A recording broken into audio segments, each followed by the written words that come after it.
Cuando Catalina Morales firmó el contrato de limpieza aquella mañana de marzo de 1952, no sabía que estaba aceptando vivir con 7 cadáveres sin enterrar. Sus manos temblaban mientras sostenía la pluma, pero no por miedo a la tinta, sino por el hambre que llevaba 3 días clavada en el estómago como un cuchillo oxidado. Detrás de ella, en el pasillo frío del Ayuntamiento de Querétaro, sus 3 hijos esperaban sentados en el piso. Tomás, el mayor de apenas 8 años, sostenía al bebé Rafael contra su pecho delgado, mientras Elena dormía con la cabeza apoyada en el hombro de su hermano, con los labios agrietados por la sed. El funcionario carraspeó nerviosamente y ajustó sus lentes antes de hablar. Señora Morales, ¿está segura? Esa casa lleva 17 años abandonada. Nadie dura allí más de una noche. Catalina levantó la vista. Sus ojos cafés oscuros no mostraban duda, solo la determinación desesperada de una madre sin opciones. Necesito el trabajo, respondió con voz plana, sin inflexión. Había aprendido que las emociones eran un lujo que no podía permitirse. El funcionario suspiró como alguien que sabe que está enviando a una persona al matadero, pero no tiene poder para detenerlo. Han enviado a 12 familias antes que usted. Todas huyeron. Dicen que se escuchan voces, pasos, que las puertas se cierran solas. Una mujer juró que vio, se detuvo, buscando las palabras correctas que no encontró. Catalina interrumpió antes de que pudiera terminar. ¿Cuándo puedo empezar? El hombre se rindió entonces, derrotado por la determinación de esta mujer delgada como un sauce que claramente no tenía nada más que perder. Mañana al amanecer. El contrato es claro. 6 meses de limpieza completa de la mansión Velázquez. A cambio, vivienda gratuita en la casa del cuidador y 500 pesos mensuales. Si abandona antes, no abandonaré, lo cortó Catalina. Y no lo haría, porque cuando tienes 3 hijos que no han comido en días, cuando el dueño de tu cuarto te ha dado ultimátum de desalojo, cuando has vendido hasta el último objeto de valor, incluyendo el anillo de matrimonio, no hay fantasmas en el mundo más aterradores que ver morir de hambre a tus propios hijos. Parece imposible, pero esto ocurrió de verdad en las afueras de Querétaro en 1952, en una mansión colonial que todos conocían pero nadie se atrevía a mencionar por su nombre. Casa Velázquez, el lugar donde una familia completa había desaparecido durante una cena 17 años atrás, dejando solo platos llenos de comida podrida y preguntas sin respuesta. Esta es la historia de una mujer que eligió vivir con fantasmas porque los vivos la habían dejado morir de hambre. Y lo que descubrió dentro de esas paredes manchadas cambiaría no solo su vida, sino la forma en que entendemos la línea entre los vivos y los muertos. 3 años antes, en 1949, la vida de Catalina había tenido al menos la ilusión de estabilidad. Su esposo Roberto trabajaba como mecánico en un taller de la ciudad.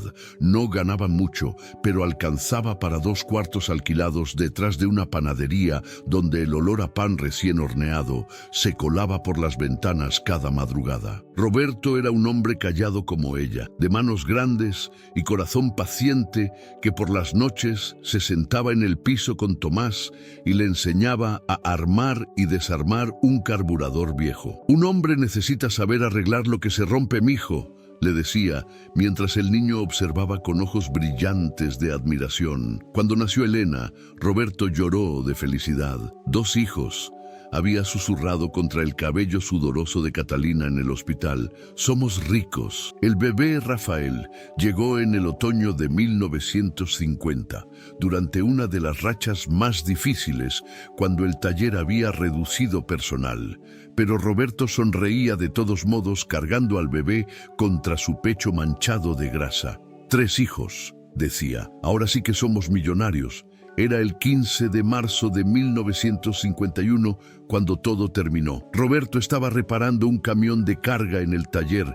El gato hidráulico falló. El camión cayó, 3 toneladas de metal aplastaron su pecho en un segundo. Murió instantáneamente, le dijeron a Catalina. No sufrió, le dijeron, como si eso importara, como si la velocidad de la muerte compensara el vacío que dejaba. Ella llegó al hospital, pero no pudo verlo. El cuerpo está muy dañado, señora, le explicó una enfermera con voz profesional. Es mejor que lo recuerde como era. Catalina se quedó parada en ese pasillo con Rafael en brazos y los otros 2 niños aferrados a su falda, y no lloró. El llanto era un lujo y acababa de convertirse en la mujer más pobre de Querétaro.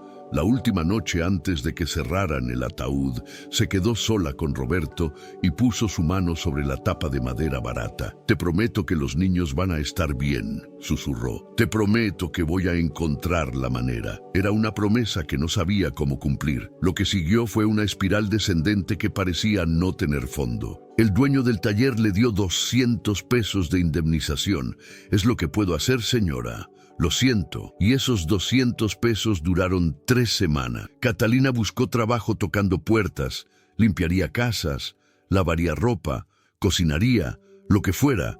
Pero era 1951 y las mujeres con 3 niños pequeños no eran contratables. ¿Quién cuidará a los niños mientras trabajas?, le preguntaban. No podemos tener bebés llorando aquí. Intentó vender empanadas en la calle, con Tomás ayudándola. El niño de pie junto a ella gritando con su vocecita, empanadas calientes 5 centavos, ganaban apenas 30 pesos por día, que no alcanzaba ni para la renta. El dueño de los cuartos le dio una semana de gracia, después 2. Después le dijo que se fuera. Tengo familia que mantener también, señora Morales, lo siento. Se mudaron a un cuarto más barato, una habitación sin ventanas, con paredes de lámina que dejaban entrar el frío de la noche. 30 pesos por semana. 4 personas en un espacio de 3 metros por 3. Catalina consiguió trabajo lavando ropa en el río. 8 horas de pie en agua helada,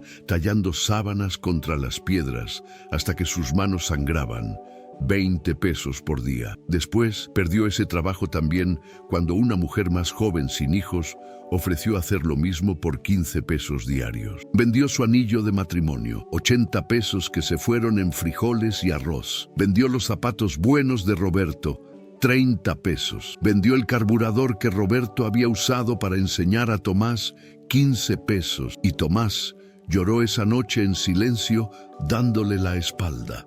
El dueño del cuarto les dio un ultimátum. Mañana pagan o se van. Y Catalina no tenía nada más que vender excepto su cuerpo, y ni siquiera eso valía mucho en un mercado saturado de desesperación. Esa noche, sentada en el piso de tierra del cuarto con sus 3 hijos durmiendo en el único colchón, Catalina sintió algo quebrarse dentro de ella. No era tristeza. La tristeza requiere energía. Era algo más profundo.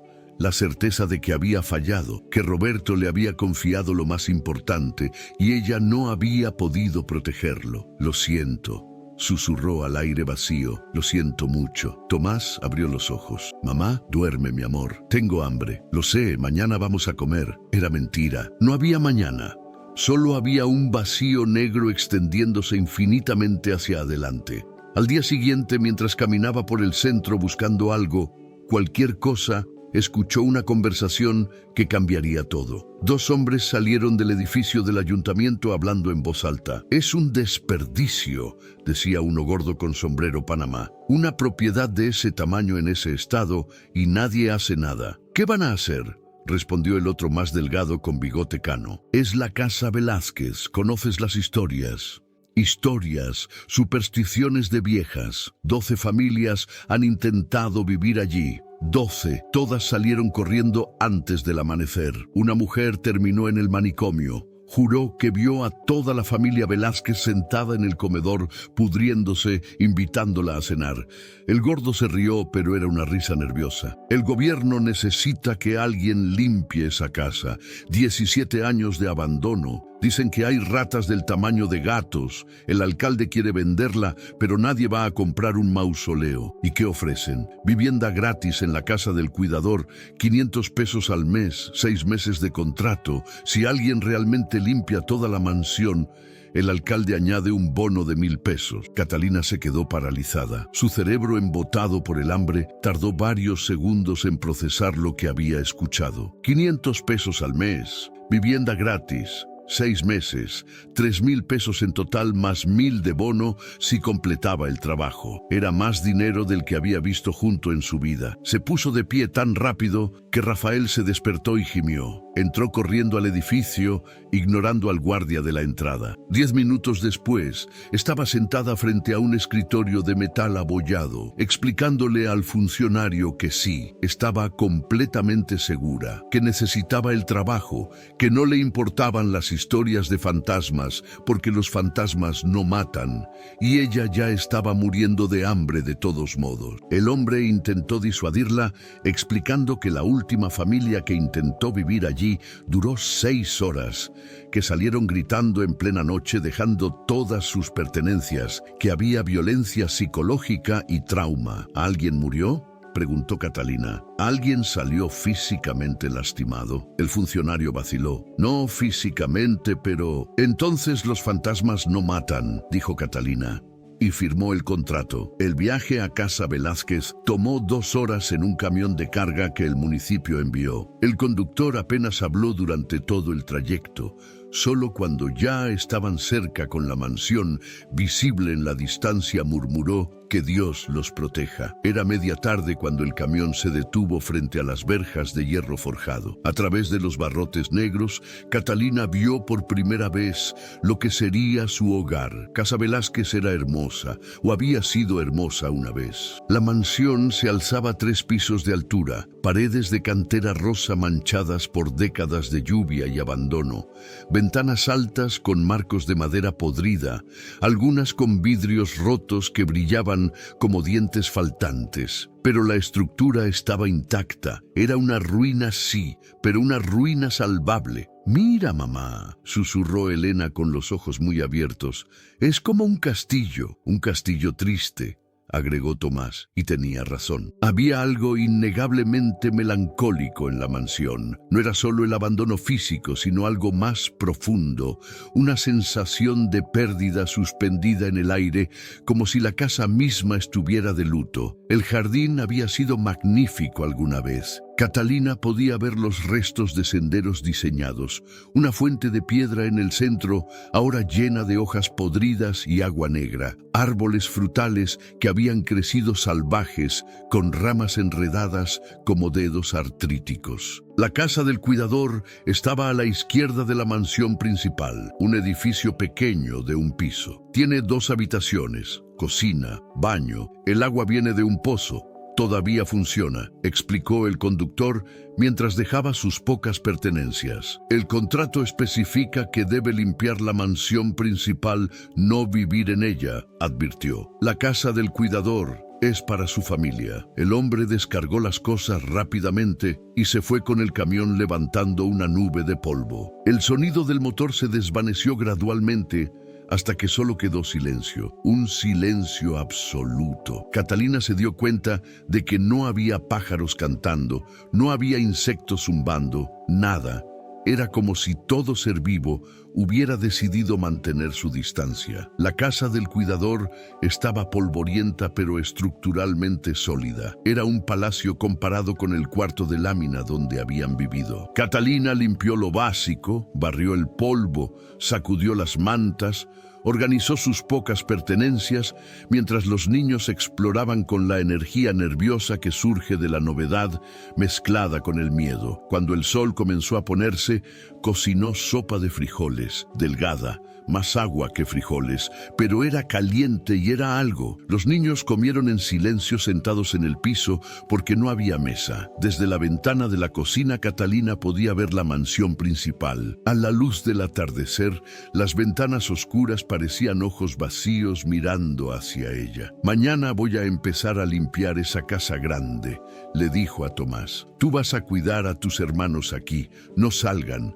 no se acerquen a la mansión. ¿Entendido? ¿Por qué no? Porque es peligrosa. Hay pisos rotos, vidrios. Podría caerse un techo. ¿Y tú? Yo voy a tener cuidado». No era toda la verdad, pero era suficiente por ahora. Esa noche, Acostó a los 3 niños en una habitación. Se durmieron rápido, exhaustos por el viaje y la comida caliente. Catalina se sentó en el umbral de la puerta mirando la mansión. La luna estaba llena, bañando todo en luz plateada. La mansión se veía casi hermosa bajo esa luz, romántica incluso, como una pintura de algún artista melancólico. Pero entonces, mientras miraba, vio algo, una luz, tenue, anaranjada, moviéndose detrás de una de las ventanas del segundo piso, como si alguien estuviera caminando con una vela. El corazón de Catalina dio un salto. Se puso de pie, entrecerró los ojos. La luz se movió de una ventana a otra, pausada, deliberada, después desapareció. Esperó 5 minutos, 10. No volvió a aparecer. Tal vez había sido un reflejo de la luna, una ilusión óptica, su mente cansada jugándole trucos. Pero cuando finalmente se acostó en el piso junto a sus hijos, con una manta delgada sobre su cuerpo, Catalina no pudo sacudirse la sensación de que alguien en esa mansión sabía que habían llegado y los estaba observando. Al día siguiente, esperó hasta que el sol estuviera completamente alto, las 9 de la mañana. Tomás tenía instrucciones claras de mantener a sus hermanos dentro de la casa del cuidador, cerrar la puerta, no salir por ninguna razón. «Si pasa algo, si me necesitas, gritas», le dijo. «Voy a escucharte». Tomás asintió con expresión seria. A sus 8 años había madurado demasiado rápido. «Ten cuidado, mamá, siempre». Catalina caminó por el sendero cubierto de hierba hacia la mansión principal. El sol matinal hacía que todo pareciera menos amenazante. Era solo una casa vieja, se dijo a sí misma. Piedra y madera, nada más. Las puertas principales eran de madera maciza, fácilmente de 3 metros de altura, con tallados elaborados de vid y uvas. Estaban entreabiertas. Catalina las empujó y chirriaron en protesta con sonido que resonó en el interior. El vestíbulo de entrada la dejó sin aliento. Era enorme. El techo se elevaba a 2 pisos de altura con una claraboya de vidrio manchado que proyectaba patrones de color sobre el piso de mármol. Una escalera doble se curvaba hacia el segundo nivel con barandillas de madera oscura tallada. Candelabros de cristal colgaban del techo cubiertos de telarañas tan gruesas que parecían fantasmas suspendidos. Pero lo que realmente capturó su atención fue el polvo. Había polvo de 17 años, cubriendo absolutamente todo. Una capa uniforme de gris que había transformado cada superficie en un paisaje lunar. Y en ese polvo, perfectamente preservadas, estaban las huellas. Huellas de zapatos, docenas de ellas, grandes y pequeñas, de hombre, de mujer, de niños, todas dirigiéndose hacia el interior de la casa, hacia el comedor, y ninguna regresando. Eran las huellas de la familia Velázquez de hace 17 años, congeladas en el tiempo como fósiles. Catalina siguió las huellas. Atravesaron el vestíbulo, pasaron por una sala con muebles cubiertos por sábanas que parecían figuras agachadas.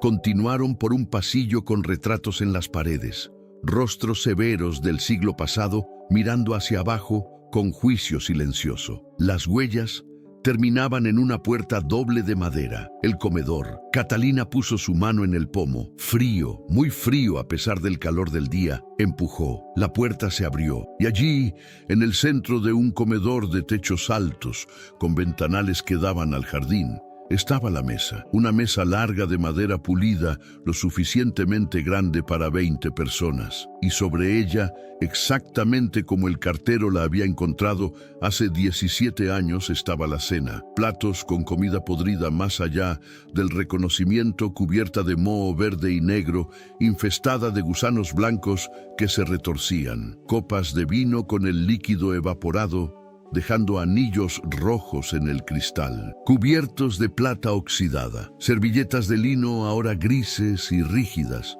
y 7 sillas, todas apartadas de la mesa, como si las personas que habían estado sentadas allí se hubieran levantado de repente. Pero lo más perturbador eran las marcas en el piso, arrastres, como si cuerpos pesados hubieran sido arrastrados desde las sillas hacia donde las marcas desaparecían en el umbral de una puerta lateral que probablemente llevaba a la cocina. Catalina dio un paso hacia adelante. El piso crujió bajo su peso. El sonido resonó en el comedor vacío, amplificado por la acústica perfecta del espacio. Entonces escuchó algo. Un suspiro, suave, casi imperceptible, como si alguien exhalara después de contener la respiración durante mucho, mucho tiempo. Catalina se congeló. ¿Hola? Nada. ¿Hay alguien aquí? El silencio se estiró grueso y pesado. Después, desde arriba, del segundo piso, llegó el sonido inconfundible de pasos, lentos, deliberados, caminando de un lado a otro. Catalina salió del comedor hacia el pasillo, miró hacia arriba, hacia la escalera. Los pasos continuaron, parecían venir de directamente sobre su cabeza. «¿Señor Velázquez?»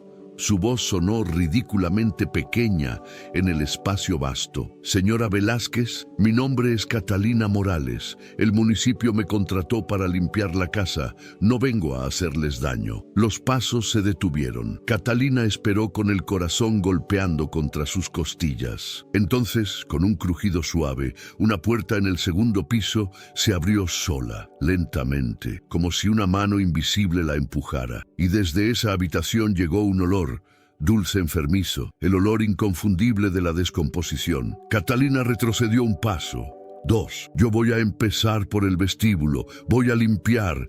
Eso es todo, solo limpiar». Dio media vuelta y caminó. No corrió porque caminar era mantener dignidad y correr era admitir terror.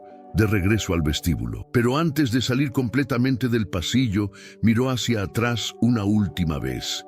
En la parte superior de la escalera, donde no había estado nadie un momento antes, ahora había una figura, silueta oscura, inmóvil, mirando hacia abajo. Catalina salió de la mansión. Cerró las puertas principales detrás de ella. Se apoyó contra la madera sólida, respirando profundo, tratando de calmar su pulso acelerado. 500 pesos al mes. Vivienda gratuita. 6 meses. Podía hacer esto. Tenía que hacer esto. Los muertos no pueden lastimar a los vivos. Era solo una casa vieja, ilusiones, trucos de luz y sombra. Pero cuando caminó de regreso hacia la casa del cuidador, sintió con absoluta certeza que alguien la estaba mirando desde las ventanas de la mansión y que ese alguien no estaba feliz con su presencia. Catalina pasó el resto del día haciendo preparativos básicos. Encontró herramientas en un cobertizo, escobas viejas, trapos, cubetas oxidadas, suficiente para comenzar. Organizó sus pocas pertenencias. Cocinó arroz con frijoles para la cena, mantuvo a los niños cerca, no mencionó lo que había visto en la mansión, los pasos, la figura en la escalera, el olor a muerte. Cuando el sol comenzó a ponerse, Catalina sintió la ansiedad trepar por su garganta como dedos fríos. «Tomás, Elena, Rafael, vamos adentro», dijo con voz firme. «¿Por qué tan temprano?» Tomás había estado jugando afuera con piedras, construyendo algo parecido a un fuerte. «Porque lo digo yo. Adentro, ahora». Algo en su tono hizo que el niño obedeciera sin más preguntas. Catalina cerró la puerta de la casa del cuidador, cerró las ventanas, corrió las cortinas delgadas, verificó 2 veces que todo estuviera asegurado. «Mamá, hace calor», se quejó Elena. «¿Por qué cerraste las ventanas?» «Para que no entren mosquitos». Cenaron temprano. Los niños estaban inquietos, podían sentir la tensión en el aire, aunque no la entendieran. Rafael, el bebé, estaba particularmente irritable, llorando cada pocos minutos. Cuando oscureció completamente, Catalina acostó a los 3 en la habitación más alejada de la mansión. Les cantó una canción de cuna que Roberto solía cantar. Su voz temblaba, pero continuó, hasta que los 3 estuvieron dormidos. Entonces se sentó en la sala en una silla junto a la ventana que daba hacia la mansión y esperó. No tuvo que esperar mucho. A las 9 en punto, lo supo porque el reloj viejo en la pared todavía funcionaba. Comenzó. Primero fue un sonido suave, tan suave que Catalina pensó que lo estaba imaginando. Un arrastre como si algo pesado fuera empujado a través del piso de mármol en la mansión. Después, más fuerte, vidrio rompiéndose. Catalina se puso de pie con el corazón acelerado. A través de la ventana podía ver la mansión, un perfil oscuro contra el cielo estrellado. Y entonces, luz. Docenas de velas parpadeando a la vida en las ventanas, una por una, como si manos invisibles las estuvieran encendiendo. Primero, el primer piso, después el segundo, después el tercero. En menos de un minuto, toda la mansión estaba iluminada desde dentro, brillando en la oscuridad como una linterna gigante. Y entonces comenzaron los gritos. No eran gritos de terror, eran peores.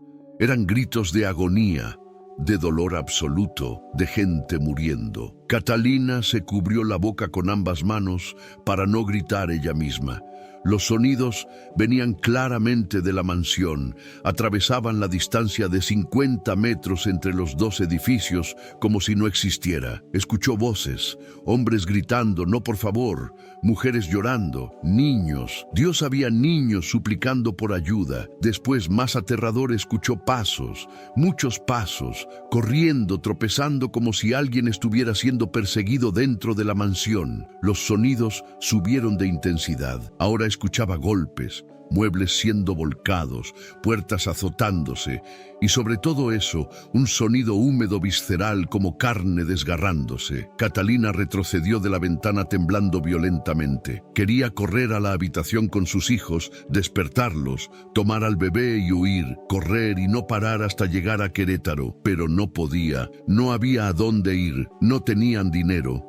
No tenían opciones. Los gritos continuaron durante lo que pareció una eternidad, pero probablemente fueron solo 15 minutos. Después, abruptamente, cesaron. Silencio absoluto. Catalina estaba apoyada contra la pared, respirando entrecortadamente con lágrimas corriendo por sus mejillas que ni siquiera había notado derramar. Entonces escuchó algo nuevo, peor. Canto, una voz de mujer suave y melodiosa cantando una canción de cuna, la misma canción que Catalina había cantado a sus hijos una hora antes. Duérmete mi niño, duérmete mi sol. La voz venía de afuera, cerca, muy cerca.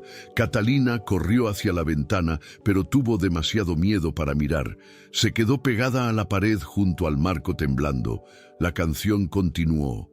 Y entonces, con horror creciente, Catalina se dio cuenta de que la voz se estaba acercando, no a la casa del cuidador en general, sino a la ventana donde ella estaba parada. Los pasos, y ahora claramente podía escucharlos, se detuvieron directamente del otro lado de la pared, a centímetros de donde estaba Catalina. La canción se detuvo. Silencio. Catalina no respiraba, no se movía. Cada músculo en su cuerpo estaba tenso como alambre, y entonces escuchó respiración. Alguien estaba parado justo al otro lado de la ventana, respirando, profundo, lento, como si estuviera oliendo el aire. Después una voz de mujer, suave, pero con un deje de algo podrido debajo. Sé que estás ahí. Catalina apretó los ojos cerrados. No respondas, no hagas ruido. Puedo sentirte, tu miedo es... La voz hizo una pausa. Delicioso. Silencio. No deberías estar aquí. Esta casa es nuestra. Los vivos no son bienvenidos. Los dedos de Catalina encontraron el rosario en su bolsillo. Lo había guardado desde el funeral de Roberto. Lo apretó con fuerza suficiente para que las cuentas se clavaran en su palma. Pero tienes niños. La voz sonó curiosa, ahora casi divertida. Puedo escuchar sus corazones latiendo, pequeños, dulces, inocentes. El terror puro atravesó a Catalina como un cuchillo. Sus hijos. Esta cosa estaba hablando de sus hijos.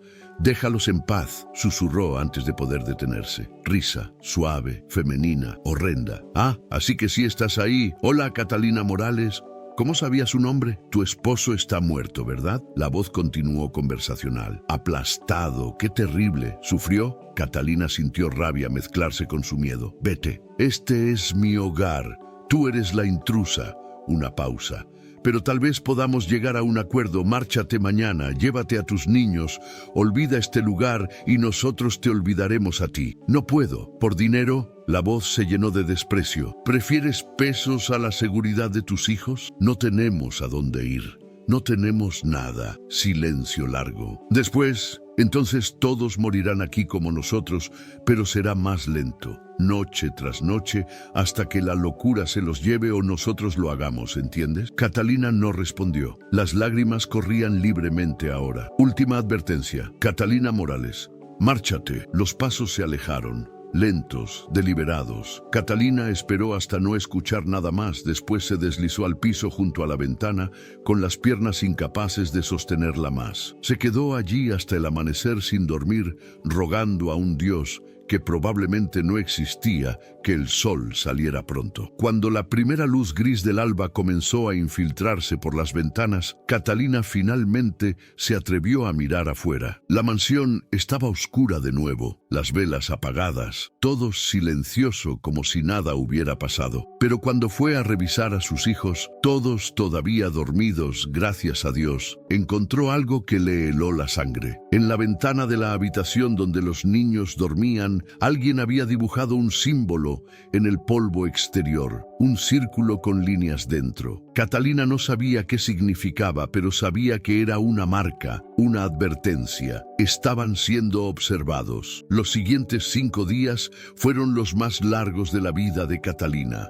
Durante el día, trabajaba en la mansión, comenzando por el vestíbulo, barriendo el polvo de 17 años, limpiando las ventanas, retirando telarañas. El trabajo era agotador, pero lo prefería 1000 veces a las noches. La mansión durante el día era solo una casa vieja, silenciosa, polvorienta. A veces escuchaba pasos arriba o puertas cerrándose en habitaciones vacías, pero nada la atacaba. Era como si hubiera una tregua tácita. Ella podía trabajar durante las horas de luz, siempre y cuando se fuera antes del anochecer. Y cada noche, a las 9 en punto exacto, el infierno comenzaba de nuevo. La segunda noche fueron los golpes. Algo golpeaba las paredes de la casa del cuidador, rítmico, insistente, como si tratara de encontrar un punto débil.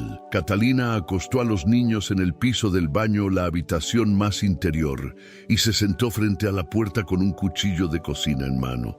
Los golpes duraron 3 horas. La tercera noche fueron los susurros, voces fuera de cada ventana murmurando en un idioma que Catalina no entendía, o tal vez sí lo entendía, pero su cerebro se negaba a procesarlo. Los susurros decían cosas horribles, describían lo que le harían a sus hijos, cómo se los llevarían uno por uno. Tomás primero porque era el mayor, después Elena, el bebé al último porque su terror sería más puro. La cuarta noche Elena se despertó gritando: «Hay alguien en la ventana mirándome». Catalina corrió a la habitación.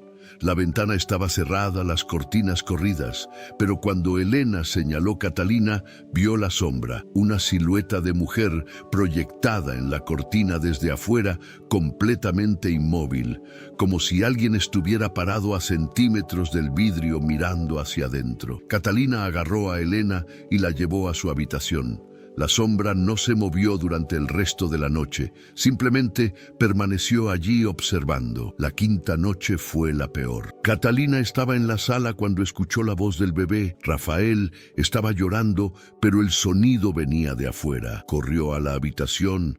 Los 3 niños estaban allí dormidos, Rafael en su cuna improvisada, pero afuera el llanto continuaba, una perfecta imitación de la voz de su hijo llamándola.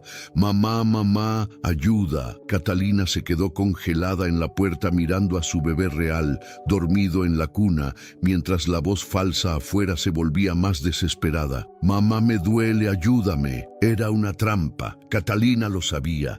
Si salía, si abría esa puerta. El llanto continuó durante 2 horas. Tomás se despertó confundido. «¿Por qué Rafael está afuera?» «No es Rafael», dijo Catalina con voz tensa. «No mires, no escuches». Pero era imposible no escuchar. El llanto era visceral, diseñado por algo que entendía exactamente qué sonido destruiría el alma de una madre. Cuando finalmente el amanecer llegó y los sonidos cesaron, Catalina encontró arañazos en la puerta de entrada, profundos, como si uñas o garras hubieran tratado de romper la madera. Durante el día, Catalina continuaba limpiando. Tenía que hacerlo, tenía que mantener el contrato. 6 meses, Solo 6 meses, pero su cuerpo estaba fallando. No dormía, apenas comía. Los 500 pesos mensuales apenas alcanzaban para comida básica después de comprar velas, aceite para las lámparas, artículos de limpieza. Tomás la miraba con ojos preocupados. «Mamá, estás muy delgada. Estoy bien». «No estás bien, tienes círculos oscuros, tus manos tiemblan». A sus 8 años el niño veía demasiado. Elena había dejado de jugar. Se sentaba en una esquina abrazando una muñeca de trapo, mirando al vacío. Había escuchado demasiado. Visto demasiado. El bebé lloraba constantemente como si pudiera sentir el terror ambiente. La sexta mañana, Catalina estaba limpiando el comedor. Había finalmente juntado el coraje para remover la comida podrida de la mesa, cuando escuchó pasos detrás de ella. Se dio vuelta. No había nadie. Pero en el piso recién limpio vio huellas de pies descalzos aparecer una por una, mojadas, dejando marcas de agua sucia. Las huellas caminaron hasta estar directamente frente a ella, después se detuvieron. Catalina no se movió, apenas respiraba. Una voz masculina, profunda, justo frente a su cara, aunque no podía ver a nadie, habló. «¿Por qué no te vas?» Catalina tragó saliva. «No puedo. Vas a morir aquí. Tus hijos van a morir aquí. Tal vez, pero al menos moriremos con techo sobre nuestras cabezas». Silencio. Las huellas mojadas retrocedieron lentamente, desapareciendo conforme el agua se evaporaba. Esa tarde, mientras barría el pórtico, Catalina se derrumbó. Simplemente cayó de rodillas con la escoba todavía en su mano y lloró. Lloró por primera vez desde la muerte de Roberto. Lloró hasta que no le quedaron lágrimas. «No puedo hacer esto», susurró al aire. «Roberto, lo siento, no soy lo suficientemente fuerte». El viento sopló suavemente, moviendo las hojas secas en el jardín. No había respuesta. Los muertos no consolaban a los vivos. Catalina se limpió la cara, se puso de pie y continuó barriendo. ¿Qué otra opción tenía? Esa noche, mientras esperaba que comenzara el horror de las 9, escuchó algo diferente. Un golpe en la puerta. No aterrador, normal. Humano. Catalina se acercó cautelosamente. «¿Quién es?» «Una amiga», respondió una voz de mujer, vieja, ronca por años de cigarrillos o polvo. «Abre, niña, sé lo que estás pasando». Catalina abrió la puerta a una rendija. En el umbral estaba una mujer anciana, encorvada por la edad, apoyándose en un bastón. Llevaba un rebozo negro sobre su cabeza y hombros. Sus ojos eran brillantes y agudos como los de un pájaro. «Mi nombre es Remedios», dijo la anciana, «y si no haces algo pronto, tú y tus hijos no van a sobrevivir la próxima semana». Pero Remedios no solo traía advertencias, traía respuestas, porque ella había estado allí la noche en que la familia Velázquez murió. Había servido el vino envenenado sin saber que contenía arsénico. Había visto a 7 personas convulsionar y morir mientras ella huía como cobarde, dejándolos solos en su agonía. Y durante 17 años había cargado con esa culpa, esperando el momento en que alguien finalmente vendría a limpiar no solo el polvo, sino la maldición que cubría cada piedra de esa mansión. Remedios sabía dónde estaban los cuerpos, sabía quién los había matado, y sabía que si Catalina quería sobrevivir, tendría que hacer algo que ninguna de las 12 familias anteriores había intentado. Tendría que darles a los muertos lo que habían estado buscando durante 17 años, no solo entierro, no solo justicia, sino algo más profundo, más fundamental. Tendría que darles dignidad, tendría que hacer que el mundo los recordara no como víctimas olvidadas, sino como personas que merecían ser lloradas y honradas. Y para hacer eso,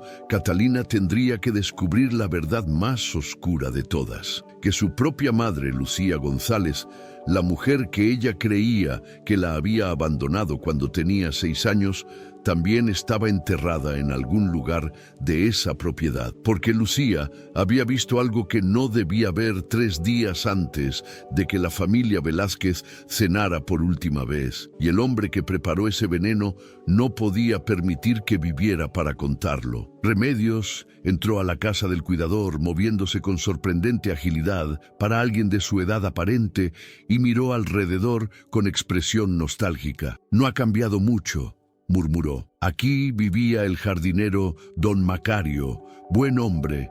Murió 5 años antes que los Velázquez. Suerte para él. Catalina cerró la puerta detrás de ella sintiendo una mezcla extraña de esperanza y terror. ¿Cómo supo que estábamos aquí?, preguntó. Niña, todo Querétaro sabe que una viuda desesperada aceptó el trabajo maldito. Las apuestas en el pueblo son sobre cuánto durarás. La mayoría dice menos de 2 semanas. Remedios se sentó en la única silla sin ser invitada. Pero yo vi algo diferente. Soñé contigo hace 3 noches. Soñé con una mujer delgada como un sauce, con ojos de alguien que ya conoce la muerte, y supe que tenías oportunidad. ¿Oportunidad de qué? De sobrevivir. Tal vez incluso de liberar esta casa de su maldición. La anciana sacó una botella pequeña de su rebozo. ¿Tienes agua caliente? Voy a hacer té y tú vas a sentarte y escuchar. Catalina preparó agua caliente mientras Remedios dejaba caer hojas secas en 2 tazas. El olor era amargo medicinal. Tu madre se llamaba Lucía, ¿verdad?, dijo Remedios de repente. Catalina casi dejó caer la tetera. ¿Cómo? La conocí hace muchos años cuando era jovencita y venía a vender verduras a la mansión. Tenías tal vez 2 años. Ella te cargaba en un rebozo en su espalda. Remedios sonrió con tristeza. Era hermosa tu madre y bondadosa. Siempre me regalaba un jitomate extra o un manojo de cilantro para que su comida sepa mejor, doña Remedios decía. Las lágrimas quemaron los ojos de Catalina. Su madre había muerto cuando ella tenía 6 años, o eso le habían dicho, fiebre. No hubo dinero para doctor, pero ahora comenzaba a dudar de esa historia. Por eso estoy aquí, continuó Remedios. Le debo a tu madre un favor y te lo voy a pagar ayudándote a ti. Se sentaron a la mesa pequeña. El té era amargo pero calentaba desde dentro. Cuéntame lo que has experimentado, ordenó Remedios. Catalina habló. Le contó todo, los gritos, los golpes, los susurros, la sombra en la ventana, la voz de su bebé llamándola desde afuera. Remedios escuchó sin interrumpir, asintiendo ocasionalmente. Cuando Catalina terminó, Remedios suspiró profundamente. Es como pensé, están furiosos, más furiosos que nunca porque 17 años es mucho tiempo para estar atrapado entre la vida y la muerte. ¿Atrapados? ¿Qué quiere decir? La familia Velázquez no está muerta, niña. Tampoco están vivos, están suspendidos. Remedios tomó un sorbo de té. Esa noche, el 15 de diciembre de 1935, la familia estaba cenando. Era una ocasión especial, el cumpleaños del hijo mayor Francisco. Yo estaba sirviendo. Los ojos de la anciana se volvieron distantes mirando hacia el pasado. Todo estaba normal, la comida era excelente, el vino fluía, estaban riendo. Y entonces, tal vez 10 minutos después de que comenzara la cena, don Ernesto dejó caer su copa, se agarró la garganta. Su cara se puso morada. Su esposa Isabela comenzó a gritar, pero después ella también empezó a ahogarse. Uno por uno todos empezaron a convulsionar. Veneno, susurró Catalina. Arsénico en el vino. Muerte en media hora, dijo el doctor después. Pero yo no me quedé para ver. Cuando vi lo que estaba pasando, corrí como la cobarde que era y dejé que murieran solos. La voz de Remedios se quebró. Yo serví ese vino. Llené esas copas con mis propias manos. ¿Usted los envenenó? No, la anciana golpeó la mesa. Yo no sabía.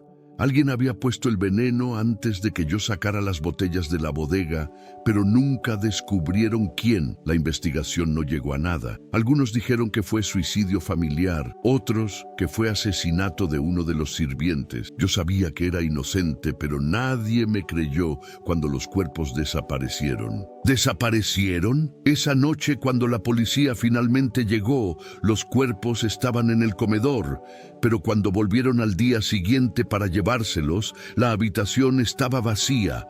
Los 7 habían desaparecido sin rastro, sin sangre, nada. Remedios miró a Catalina directamente. Porque nunca dejaron la casa. Sus espíritus están atrapados buscando algo. ¿Qué? Justicia, entierro digno. Paz. La anciana se encogió de hombros. Los muertos son como los vivos, niña. Tienen necesidades y cuando esas necesidades no se cumplen, se vuelven problemáticos. Como si lo hubieran escuchado, el reloj en la pared marcó las 9 campanadas y comenzó. Pero esta vez, con Remedios en la casa, fue diferente. Los gritos llegaron desde la mansión, pero más distantes. Los golpes en las paredes eran más suaves, como si la presencia de la anciana pusiera un amortiguador entre ellos y el horror. Remedios permaneció sentada completamente tranquila tomando su té. No pueden entrar aquí mientras yo esté.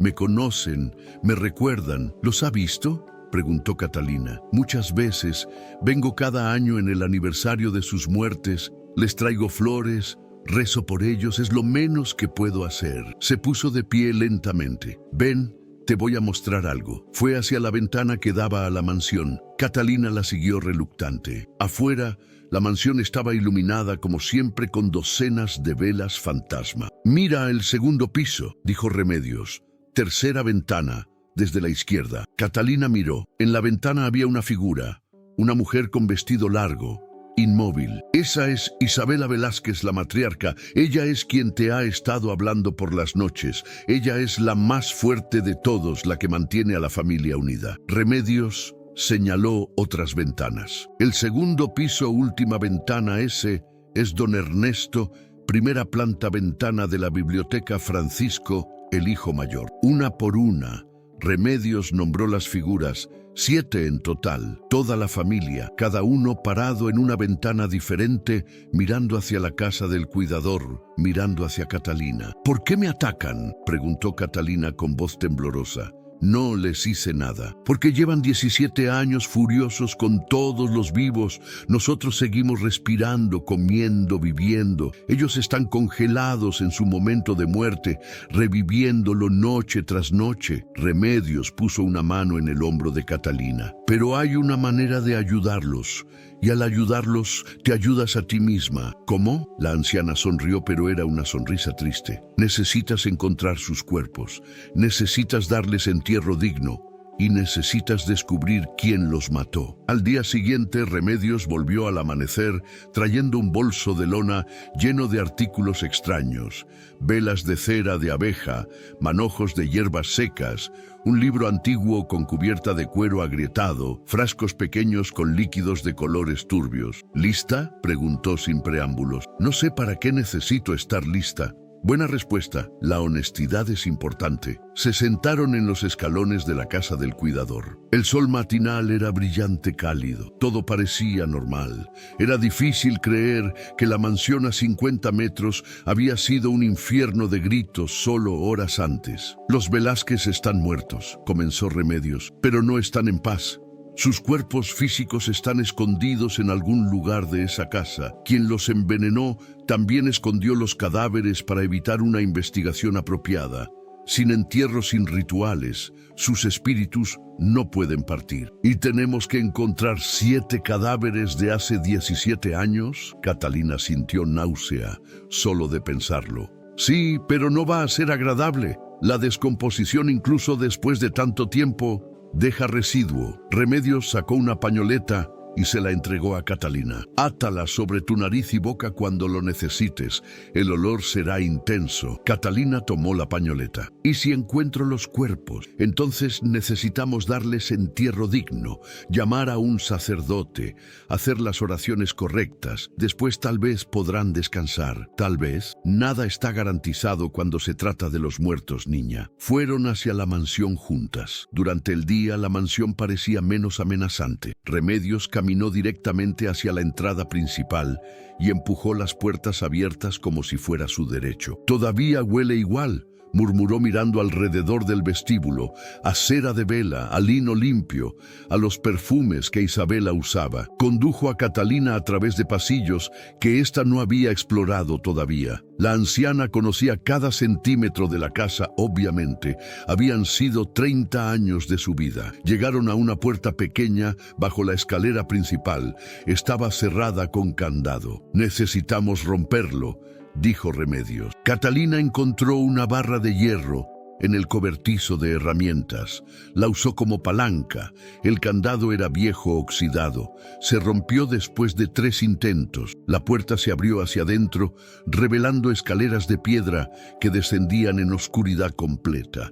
El olor que subió era indescriptible, dulce, podrido, químico, orgánico, el olor de la muerte que había tenido 17 años para fermentar. Catalina se cubrió nariz y boca con la pañoleta. Remedios hizo lo mismo. «Voy a bajar primero», dijo la anciana sacando una vela y fósforos de su bolso. «Quédate cerca». Descendieron lentamente. Los escalones estaban húmedos, resbaladizos. Las paredes de piedra sudaban humedad. La vela de Remedios proyectaba sombras que bailaban como figuras retorciéndose. El sótano era enorme. Arcos de piedra sostenían el techo, estantes de madera llenos de botellas de vino cubiertas de polvo y telarañas, barriles vacíos apilados en las esquinas. Y al fondo, contra la pared trasera, había algo cubierto con una lona. Remedios se acercó lentamente. Catalina la siguió con el corazón martillando. La anciana levantó una esquina de la lona y allí, preservados por el aire frío y seco del sótano, estaban los 7 cuerpos de la familia Velázquez. No eran esqueletos. La descomposición había sido lenta e incompleta. Se podían ver rasgos faciales momificados, ropa intacta, manos como garras, bocas abiertas en gritos silenciosos. Catalina vomitó. No pudo evitarlo. Se dobló sobre sí misma y su estómago vacío expulsó solo bilis. Remedios mantuvo la vela firme. Lágrimas corrían por su cara arrugada. «Allí están mis pobres Velázquez. 17 años aquí abajo solos en la oscuridad. ¿Quién los puso aquí?». Catalina logró decir entre arcadas: «No lo sé, pero quienquiera que fue, tenía acceso completo a la casa, conocía el sótano y tenía razón para querer los muertos a todos». Remedios se arrodilló frente a los cuerpos. Comenzó a rezar en voz baja un rosario susurrado. Catalina no era particularmente religiosa. La vida le había quitado eso, pero se arrodilló también. Cuando Remedios terminó, miró a Catalina. «Esto es lo que vamos a hacer. Necesitamos sacar los cuerpos, darles entierro en el jardín bajo los árboles, donde Isabela solía caminar. Necesitamos un sacerdote para hacer los ritos. El sacerdote del pueblo no va a venir aquí. Entonces, iremos a buscarlo y lo traeremos aunque tengamos que arrastrarlo». La determinación en la voz de Remedios era de acero. «Pero primero esta noche voy a hablar con ellos. Voy a explicarles que los encontramos, que los vamos a honrar. Y si eso no es suficiente, entonces, niña, rezo a Dios que tengas el valor para hacer lo que sigue». «¿Qué sigue?». «Pedirles perdón, no solo de mi parte, del mundo entero, de todos los que los olvidaron». La anciana se puso de pie con dificultad. «Los muertos no solo quieren entierro, quieren ser recordados, quieren que su historia sea contada». Subieron del sótano en silencio. Catalina cerró la puerta detrás de ellas, pero el olor de muerte ya había impregnado su ropa, su cabello. Esa noche, cuando las 9 llegaron, Remedios estaba parada en la ventana de la casa del cuidador, y cuando las luces se encendieron en la mansión y los gritos comenzaron, la anciana abrió la ventana de par en par. «Isabela Velázquez», gritó con voz sorprendentemente fuerte. «Ernesto, Francisco, los encontramos, sabemos dónde están». Los gritos se detuvieron abruptamente. En el silencio que siguió, una voz, la voz de mujer que Catalina había escuchado antes. «Isabela», respondió desde la oscuridad. «Remedios, cobarde, después de 17 años, ¿finalmente vienes?» «Sí», dijo Remedios sin vacilar, «y vengo a pedirte perdón». El silencio después de las palabras de Remedios se extendió como una herida abierta. Catalina estaba parada detrás de la anciana con los puños apretados, lista para cerrar la ventana y correr si algo salía mal. Pero Isabela no atacó. La voz desde la oscuridad llegó de nuevo, más suave, esta vez casi curiosa. «Perdón, qué palabra interesante después de tanto tiempo». «Sé que te fallé», dijo Remedios, con la voz quebrándose pero firme. «Los dejé morir solos, corrí como cobarde. Pero encontramos sus cuerpos, están en el sótano donde los escondieron. Queremos darles entierro digno». Un sonido desde la mansión. «¿Risa?». Llanto era difícil distinguir. Entierro después de 17 años de estar tirados como basura en la oscuridad. ¡Qué generoso! Isabela, por favor. Remedios se inclinó hacia adelante con las manos en el marco de la ventana. Sé que están furiosos, tienen derecho, pero esta mujer, señaló a Catalina, no les hizo nada, sus hijos no les hicieron nada, no son sus enemigos.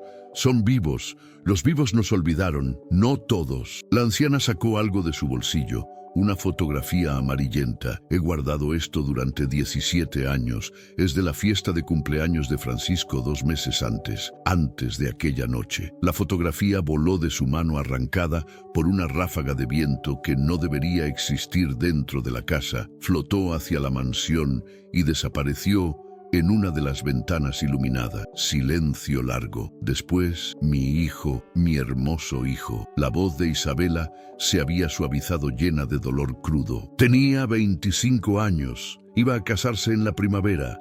Su prometida lloró tanto en el funeral vacío que perdió la voz. Lo sé, susurró Remedios. Estuve ahí. ¿Y después? ¿Dónde estuviste después? Tuve miedo. La policía me interrogó. Me acusaron. El pueblo me odiaba, pensé que era mejor desaparecer. Así que desapareciste, nos dejaste aquí, atrapados, furiosos, solos. La voz se endureció de nuevo. ¿Y ahora vienes con promesas de entierro? ¿Por qué deberíamos confiar en ti? Catalina dio un paso hacia adelante. No sabía qué la impulsó. Tal vez desesperación, tal vez algo más profundo. Porque no tiene otra opción. Isabela se rió, el sonido como vidrio quebrado. ¿La viuda habla? ¡Qué valiente! Soy valiente, dijo Catalina, sorprendiéndose a sí misma con la firmeza en su voz. Tengo que serlo igual que usted tuvo que serlo esa noche cuando el veneno estaba quemando su garganta y supo que moriría. Silencio peligroso. Sé lo que es perder todo, continuó Catalina. Mi esposo murió aplastado instantáneamente. No tuve tiempo de despedirme. Mis hijos casi mueren de hambre. Vine aquí porque no tenía más opciones. Igual que usted no tiene opciones ahora.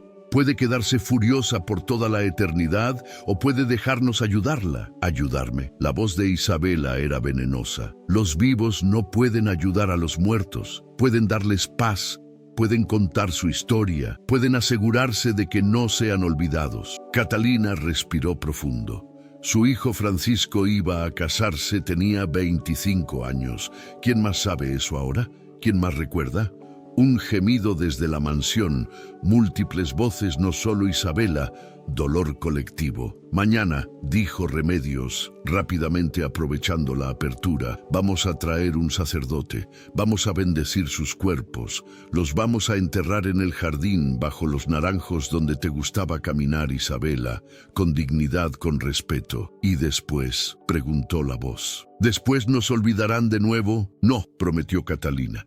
No sabía por qué lo prometía, pero las palabras salieron con convicción. Les prometo que su historia será recordada. Silencio. Después, lentamente, las luces en la mansión comenzaron a apagarse una por una hasta que solo quedó oscuridad. Pero antes de que la última vela se extinguiera, la voz de Isabela llegó una vez más tan suave que casi era inaudible. Traidora. Remedios se tambaleó como si la hubieran golpeado físicamente. Catalina la sostuvo del brazo. ¿Está bien? La anciana se limpió los ojos.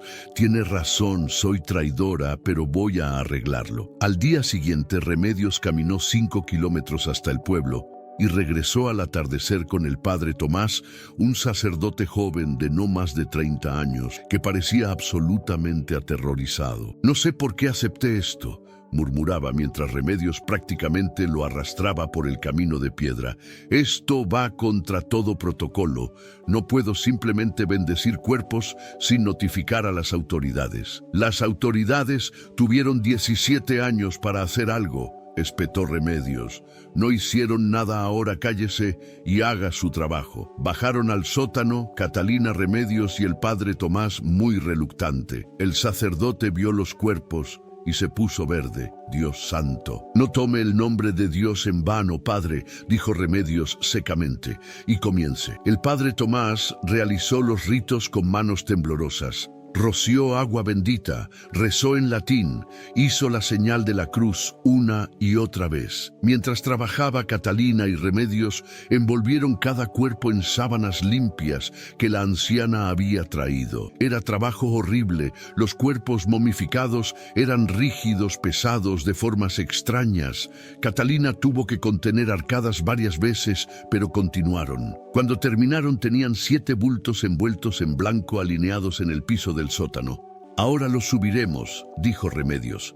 «Vamos a enterrarlos en el jardín». Tomó horas. Los cuerpos tenían que ser llevados uno por uno por las escaleras empinadas. Catalina hizo la mayor parte del trabajo pesado. Era más joven y fuerte que Remedios o el padre Tomás.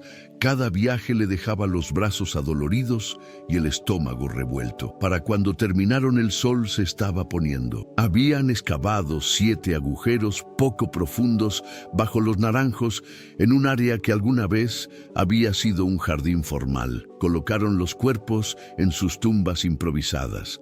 El padre Tomás rezó sobre cada uno. Remedios lloró abiertamente. Catalina permaneció de pie en silencio, con las manos juntas, sintiendo el peso del momento. Cuando cubrieron la última tumba con tierra, Remedios colocó una piedra simple en cada montículo. «No tenemos lápidas apropiadas», murmuró, «pero al menos ahora tienen tierra sobre ellos descanso». El padre Tomás se fue casi corriendo, murmurando algo sobre tener que rezar durante una semana por su alma inmortal. Remedios y Catalina se quedaron en el jardín mientras caía la oscuridad completa. «¿Cree que funcionó?», preguntó Catalina. «Lo sabremos pronto». Las 9 llegaron. Esta vez no hubo gritos, no hubo golpes, pero las luces en la mansión sí se encendieron. Y entonces, desde cada ventana apareció una figura, 7 figuras, paradas mirando hacia el jardín, hacia las tumbas frescas. Catalina sintió su corazón acelerarse. «¿Qué están haciendo?». «Viendo sus propias tumbas», dijo Remedios suavemente. «Tal vez por primera vez entienden que realmente están muertos». Las figuras permanecieron inmóviles durante mucho tiempo. Después, una por una, se alejaron de las ventanas. Las luces comenzaron a apagarse. Pero antes de que la última se extinguiera, Catalina escuchó algo que nunca había escuchado antes desde la mansión. Llanto, no de furia o dolor, de duelo, de alivio. Era el sonido de 7 personas finalmente permitiéndose lamentar su propia muerte. Los siguientes 3 días fueron extraños. Los Velázquez no atacaron, pero tampoco se fueron. Las noches permanecían activas, luces encendidas, pasos ocasionales, pero sin violencia. Era como si la familia estuviera procesando. Catalina continuó limpiando la mansión durante el día. Ahora lo hacía con menos miedo, aunque todavía con cautela. Remedios venía cada mañana y se quedaba hasta tarde ayudando donde podía, aunque su edad limitaba su capacidad física. El cuarto día, algo cambió. Catalina estaba en el comedor. Había finalmente limpiado la mesa de su carga horrible de comida podrida cuando sintió una presencia. Se dio vuelta. No había nadie visible, pero el aire se había enfriado notablemente. «Isabela», dijo tentativamente, una voz no desde la oscuridad esta vez, sino desde el aire mismo directamente frente a ella. «La mesa está mejor limpia». Catalina tragó saliva. «Pensé que lo preferiría así». «Lo prefiero». Un suspiro. 17 años mirando esa comida podrida era como mirar nuestra propia descomposición. «Lo siento. ¿Por qué te disculpas?» «No fue tu culpa». «No, pero…» Catalina buscó las palabras. «Fue la culpa de alguien vivo. Y usted no puede hablar con ellos, así que estoy disculpándome en su nombre». Silencio. Después algo que podría haber sido risa. «Eres extraña viuda. Me han dicho». «Remedios dice que tienes 3 hijos». «Sí, Tomás, Elena, Rafael. Los he visto desde las ventanas. El mayor cuida a los pequeños. Tiene 8 años, es demasiado joven para tanta responsabilidad. La vida raramente nos da lo que merecemos a la edad apropiada». La voz se movió circulando a Catalina. «Yo tenía 17 cuando me casé, 18 cuando nació Francisco, 22 cuando enterramos a mi primera hija. Murió a los 3 meses fiebre. La vida es dura para todos, viva o muerta». «¿Por qué me está hablando?», preguntó Catalina. «Antes me odiaba. Todavía no me agradas», admitió Isabela. Pero Remedios dice que tienes valor, que enfrentaste el hambre, la desesperación, los fantasmas, todo por tus hijos. Eso, respeto eso. Catalina sintió lágrimas quemar sus ojos. No sabía que necesitaba escuchar eso hasta ese momento. Mi esposo me dio 3 hijos, dijo lentamente. Después murió y me dejó sin nada, ningún dinero, ningún apoyo, solo la promesa que le hice de mantener a sus hijos seguros. Los hombres y sus promesas, murmuró Isabela. Mi esposo me prometió protección eterna, mira cómo resultó. Al menos tuvo tiempo de amarlo. Yo tuve 8 años con Roberto, 8 años de casi felicidad. Después, nada. Yo tuve 30 años con Ernesto, 30 años de una buena vida, y en una noche todo se acabó. La voz tembló. ¿Sabes qué es lo peor? No recordar quién lo hizo. Todo es confuso. El veneno hizo que todo fuera confuso. Recuerdo dolor, recuerdo no poder respirar, pero no recuerdo ver a nadie poner algo en el vino. Catalina se sentó en una de las sillas del comedor. Remedios dijo que alguien con acceso a la casa lo hizo. Éramos ricos, teníamos enemigos competidores de negocios familiares que querían herencias, sirvientes que resentían sus salarios. Isabela suspiró. Podría haber sido cualquiera. ¿Importa ahora? Ya están enterrados, ya fueron bendecidos. Importa, dijo la voz con súbita intensidad. Importa porque quien lo hizo nunca fue castigado. Vivió su vida mientras nosotros nos pudríamos en un sótano. Eso no es justicia. Catalina entendió entonces. Los Velázquez no solo querían paz, querían resolución, cierre. La pregunta sin respuesta de quién nos hizo esto los mantenía atados tanto como sus cuerpos sin entierro. Si pudiera descubrirlo, dijo Catalina lentamente, ¿los dejaría ir? ¿Nos dejaría vivir aquí en paz? Pausa larga. Tal vez no lo sé, es difícil pensar claramente cuando llevas 17 años muerta, pero es posible, admitió Isabela. Pero ¿cómo descubrirías algo que la policía no pudo en 1935? No lo sé, pero puedo intentar. Esa noche, cuando Remedios llegó, Catalina le contó sobre la conversación. «Quiere justicia», dijo la anciana pensativamente. «No es irrazonable. ¿Pero cómo?» Han pasado 17 años. Remedios se sentó en la mesa de la cocina con expresión distante. Yo estaba allí esa noche, vi todo, he repasado ese día en mi mente miles de veces. Y hay algo que nunca le dije a la policía. Remedios miró a Catalina directamente, porque tuve miedo, porque la persona que sospeché era poderosa. El corazón de Catalina se aceleró. ¿Quién? El hermano de Ernesto, Rodrigo Velázquez. Era el socio junior en el negocio familiar, una fábrica textil.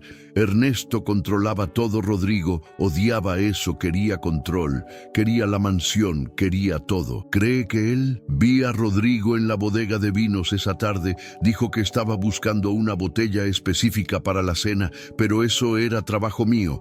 Él nunca bajaba a la bodega.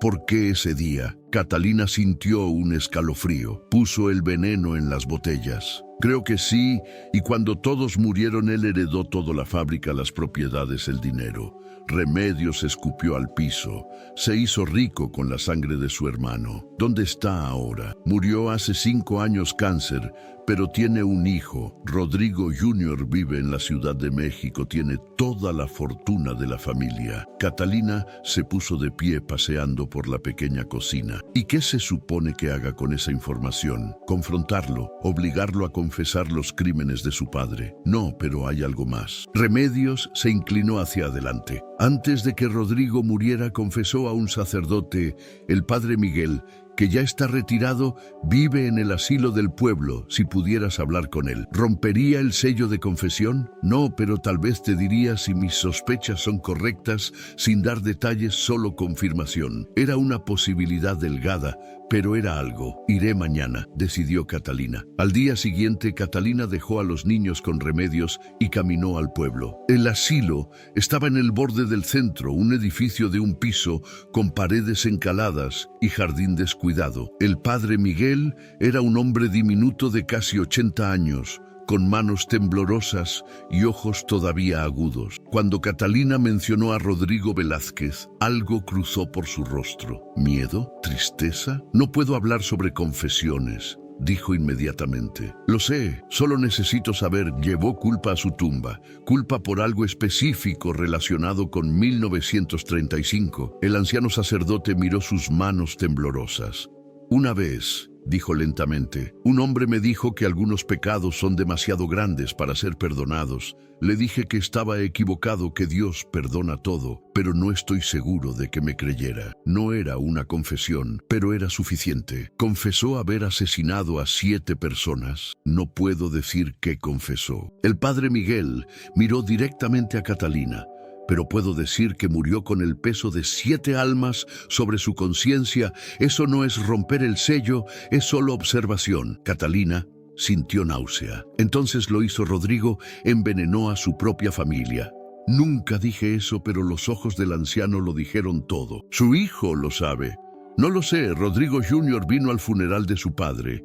Le pregunté si sabía por qué su padre había dejado instrucciones específicas de ser cremado sin velorio, sin ceremonia. El joven dijo que su padre siempre había sido excéntrico. El sacerdote suspiró, pero vi algo en su cara, tal vez, sospecha, tal vez, no quiere saber. Catalina regresó a casa Velázquez con su respuesta. Esa noche a las 9 fue de nuevo a la mansión. Toda la familia Velázquez estaba esperando en el vestíbulo. Fue él, dijo Catalina sin preámbulos. Rodrigo los envenenó, el sacerdote que recibió su confesión. No puede decirlo directamente, pero me lo confirmó su hermano, los mató por dinero y poder. El silencio fue absoluto. Después Ernesto lanzó un aullido de furia tan intenso que Catalina retrocedió hasta golpear la puerta. ¡Mi hermano!, rugió. ¡Mi propia sangre! Los candelabros temblaron, vidrios se rompieron en las ventanas. La furia de los muertos era palpable, una fuerza física que presionaba contra Catalina desde todos lados. ¡Cálmense!, gritó Isabela. No es culpa de la viuda, pero Ernesto estaba más allá de la razón. Su figura se expandió, volviéndose más sólida, más oscura. 17 años, 17 años y él vivió rico mientras nosotros nos pudríamos. Francisco y los otros hijos se unieron a su furia. Las paredes comenzaron a sangrar, literalmente líquido rojo goteando por la piedra. El piso se agrietó. El aire olía a azufre. ¡Paren!, Catalina gritó. Van a destruir la casa. Van a lastimarse a sí mismos. Ya estamos lastimados. La voz de Ernesto retumbó. Estamos muertos por la traición. Isabela se materializó frente a Catalina, protegiéndola de la ira de su esposo.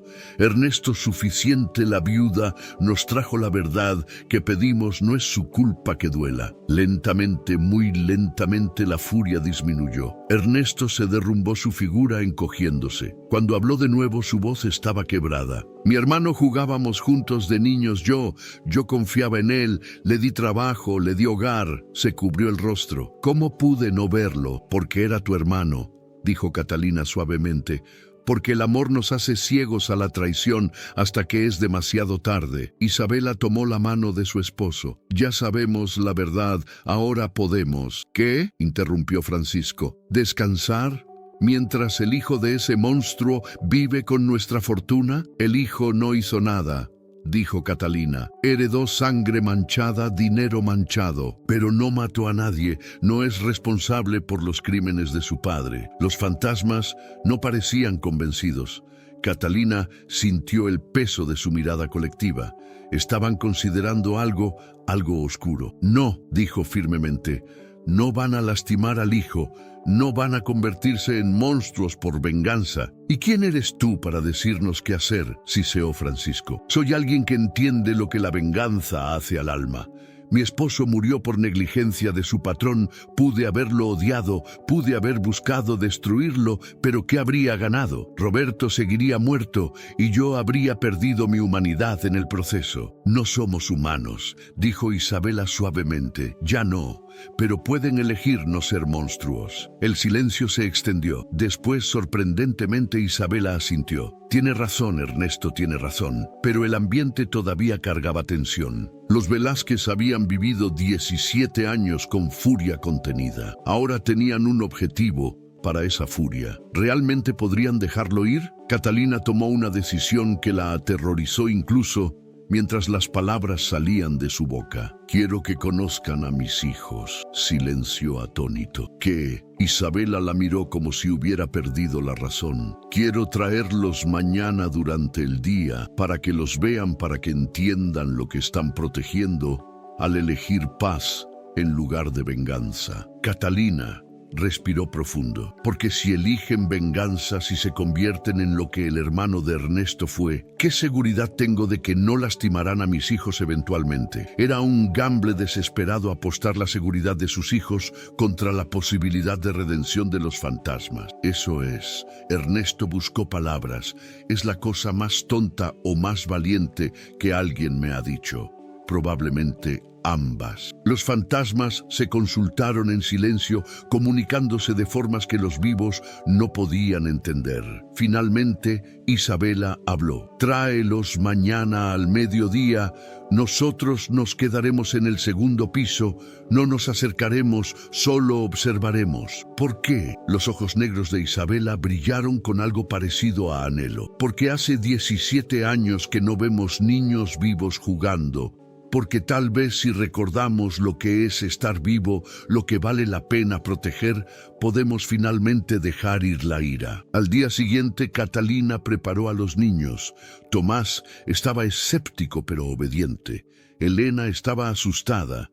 El bebé Rafael no entendía nada. «Vamos a entrar a la casa grande», explicó Catalina.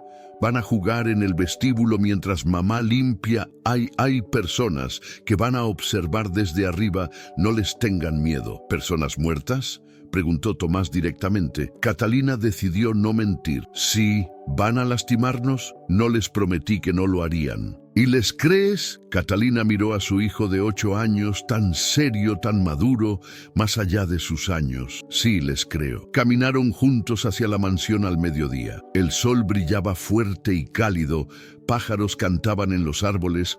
Habían regresado gradualmente conforme la tensión en la propiedad disminuía. Catalina empujó las puertas principales abiertas. El vestíbulo estaba luminoso con luz natural de la claraboya, vacío, silencioso.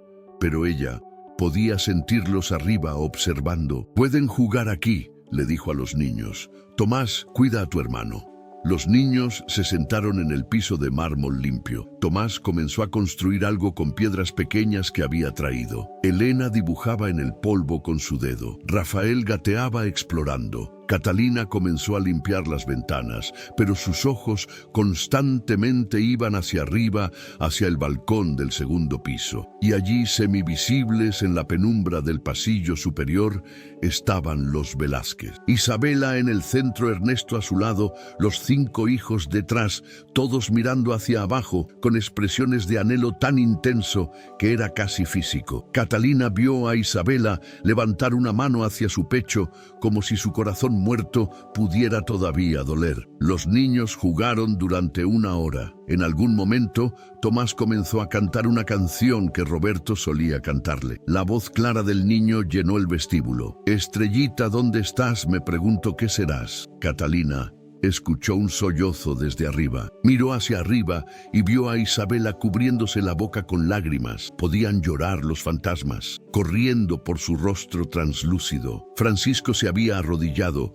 Los otros hijos tenían expresiones de dolor y belleza mezclados, porque los niños vivos les recordaban lo que habían perdido, lo que nunca tendrían de nuevo, pero también les recordaban lo que vale la pena preservar en el mundo. Cuando Catalina finalmente sacó a los niños, Elena estaba cansada.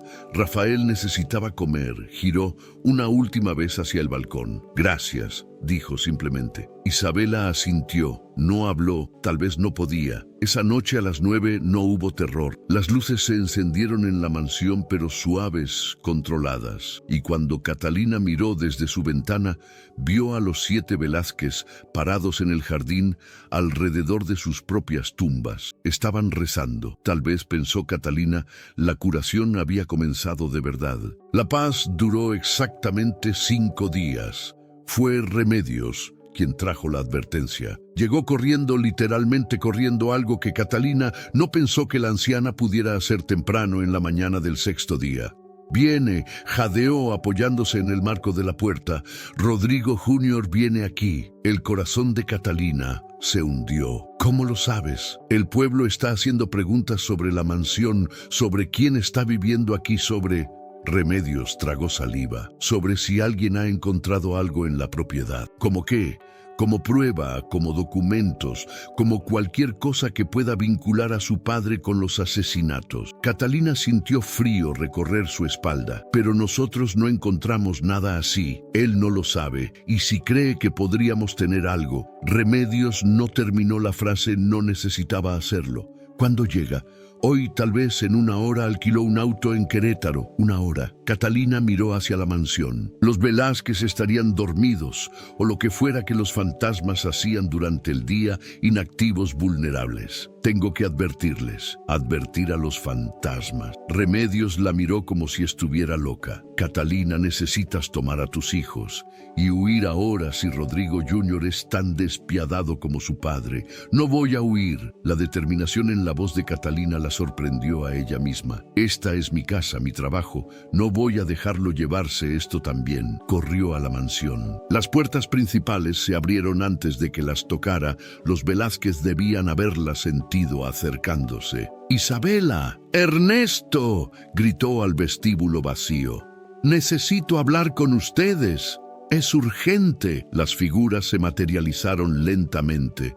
Primero Isabela, después los demás. Menos sólidos de lo usual, el día los debilitaba. «¿Qué pasa, viuda?». La voz de Isabela sonaba cansada. «Rodrigo Jr., el hijo del hombre que los mató, viene aquí ahora. Creo que busca destruir cualquier evidencia que pueda vincular a su padre con sus muertes». La atmósfera cambió instantáneamente. Los fantasmas se solidificaron con furia antigua, retornando a sus rostros.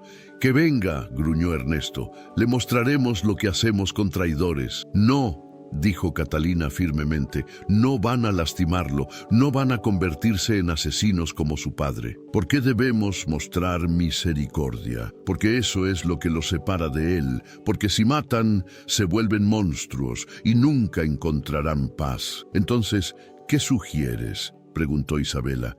«¿Que lo dejemos destruir cualquier rastro de justicia? No sugiero que lo asusten, que le muestren la verdad, que lo hagan enfrentar lo que su padre hizo». Catalina respiró profundo, pero sin matarlo. Los fantasmas se consultaron. Finalmente Francisco habló. «Podemos hacer eso. Podemos mostrarle la noche en que morimos, hacerle revivirla con nosotros. Pueden hacer eso. Es lo que hemos estado haciendo durante 17 años. Revivir nuestra muerte una y otra vez. Esta vez tendrá audiencia». Media hora después, un auto lujoso se detuvo frente a las verjas de la propiedad. Un hombre de unos 40 años salió alto, bien vestido, con el mismo perfil aguileño que Catalina había visto en los retratos de Ernesto. Rodrigo Jr. era la imagen de su tío, asesinado irónicamente. Catalina salió a encontrarlo antes de que pudiera entrar. Remedios estaba detrás de ella con los niños escondidos, seguros en la casa del cuidador. «Señora Morales». El hombre sonrió, pero no alcanzó sus ojos. «Soy Rodrigo Velázquez. Esta propiedad perteneció a mi familia. Lo sé, el municipio me contrató para limpiarla». Sí, escuché, qué valiente de su parte. Su mirada se movió hacia la mansión. «Me pregunto si ha encontrado algo interesante durante su trabajo. Documentos viejos, tal vez. Cartas. ¿Por qué le interesaría eso? Historia familiar, curiosidad». Se encogió de hombros, pero la tensión en sus hombros lo delataba. «Estaría dispuesto a pagar generosamente por cualquier documento relacionado con mi familia.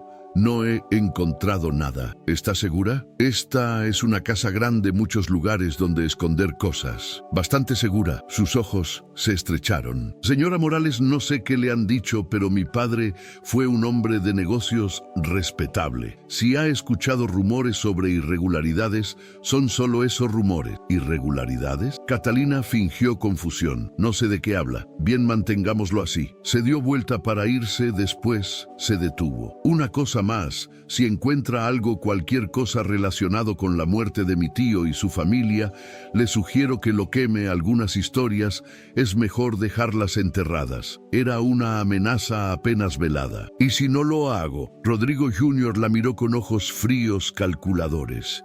Entonces usted y sus hijos podrían tener un accidente. Esta es una propiedad peligrosa, pisos inestables, techos que podrían caer. Sería una tragedia, pero estas cosas pasan. Catalina sintió rabia pura quemar en su pecho. Salga de mi propiedad. Técnicamente sigue siendo propiedad municipal y yo tengo conexiones, podría hacer que cancelaran su contrato mañana. Dije. Catalina dio un paso hacia adelante con voz baja pero letal. ¡Salga! Rodrigo Jr. la miró con sorpresa. Claramente no esperaba resistencia de una viuda pobre. Está cometiendo un error. No es el primero. El hombre se metió en su auto y arrancó el motor, pero en lugar de irse, condujo hacia la mansión. Creo que voy a echar un vistazo a la propiedad de mi familia, tengo derecho. Antes de que Catalina pudiera detenerlo, salió del auto y caminó hacia las puertas principales de la mansión. Catalina corrió detrás de él. «No entre ahí. ¿Por qué? ¿Qué está escondiendo?» Empujó las puertas abiertas y entró al vestíbulo. Y congeló, porque allí parados en semicírculo estaban los 7 miembros de la familia Velázquez completamente visibles, completamente sólidos, en apariencia mirándolo con odio absoluto. «Hola, sobrino», dijo Ernesto con voz como hielo raspando piedra. «Qué amable de tu parte visitarnos». Rodrigo Jr. retrocedió con la cara poniéndose blanca. «No, esto no es real». Isabela se rió, el sonido como vidrio rompiéndose. «O somos muy reales, tan reales como cuando tu padre nos envenenó». «Mi padre no, él nunca». «Mientes», rugió Ernesto. Su figura creció oscureciéndose, llenando el espacio. «Tu padre confesó en su lecho de muerte, confesó al sacerdote, y tú lo sabes». Rodrigo Jr. tropezó hacia atrás.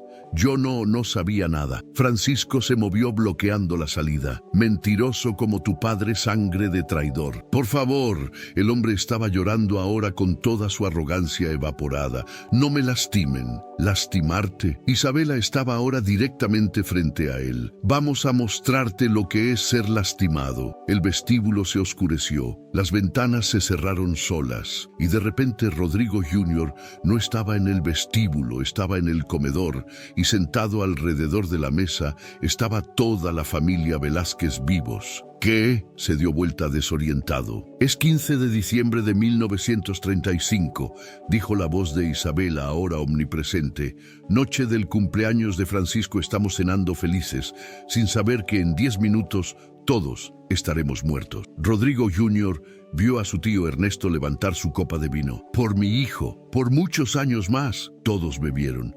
Y entonces comenzó. Ernesto dejó caer su copa. Su cara se contorsionó. «No puedo respirar». Isabela gritó. «Ernesto, ¿qué pasa?» Uno por uno cayeron convulsionando, vomitando garras, arañando sus propias gargantas, tratando de respirar. Rodrigo Jr. gritó cubriéndose los ojos, pero no podía cerrarlos. Era forzado a observar cada segundo de agonía. Francisco, el hijo mayor, gateó hacia la puerta. «Ayuda a alguien». Colapsó antes de alcanzarla. El hijo menor, apenas 20 años, lloró llamando a su madre. «Mamá, tengo miedo, no quiero morir». Isabela sostuvo a su hijo mientras ambos morían, susurrándole promesas que no podía cumplir. Y Ernesto, el patriarca fuerte, lloró no por sí mismo, sino por su familia. «Mi hermano Rodrigo». ¿Por qué? Fueron 30 minutos de muerte lenta. Rodrigo Jr.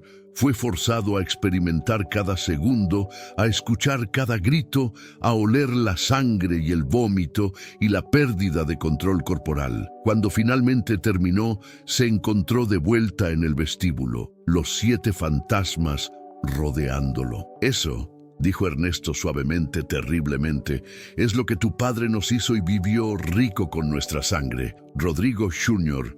estaba en el piso temblando violentamente con los ojos vidriosos. Lo siento mucho». «¿Lo sabías?», preguntó Isabela. «¿Sabías lo que tu padre hizo?». El hombre asintió débilmente. «Sospechaba, encontré papeles, recibos de arsénico, cartas sobre la herencia, pero no quise creer». «¡Cobarde!», escupió Francisco. «Como tu padre». «¿Qué quieren de mí?». Rodrigo Jr. sollozaba abiertamente ahora. «¿Quieren que confiese? ¿Que vaya a la policía?». «La policía no puede hacer nada», dijo Isabela. «Tu padre está muerto, pero tú vas a hacer 2 cosas», dijo Ernesto.